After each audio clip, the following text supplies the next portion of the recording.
AP CM Chandrababu కీలక వ్యాఖ్యలు చేశారు. విభజన చట్టం ప్రకారమే ఏపీకి రావాల్సిన వచ్చాయని సీఎం చంద్రబాబు అన్నారు. ప్రత్యేకంగా ఏదో ఇచ్చినట్లు కొందరు రాజకీయం చేస్తున్నారని ఆగ్రహం వ్యక్తం చేశారు. ఆ చట్టం రూపకల్పన చేసింది కాంగ్రెస్ అని గుర్తు చేశారు.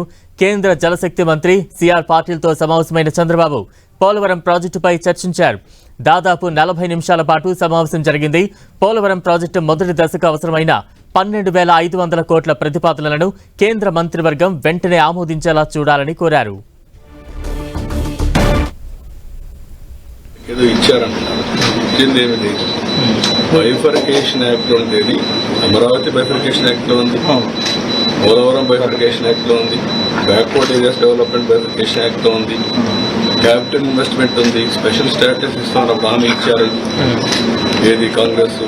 ఇప్పుడు స్పెషల్ స్టాటస్ బదులు మిగిలినటన్ని క్యాపిటల్ ఇన్వెస్ట్మెంట్ ఇవి హెల్ప్ చేస్తా ఉన్నారు. ఈ బైఫర్కేషన్ నాటికంటే ఇంకా అధ్వానమైన పరిస్థితి పడిపోయాం.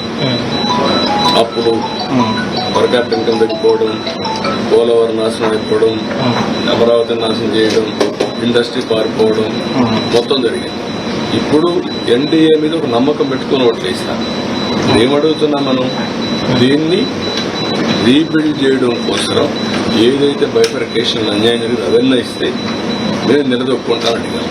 అవే ఇచ్చాను. దీనికి కాంగ్రెస్ కూడా పార్టీ ఆ రోజు వాళ్లే పెట్టింది.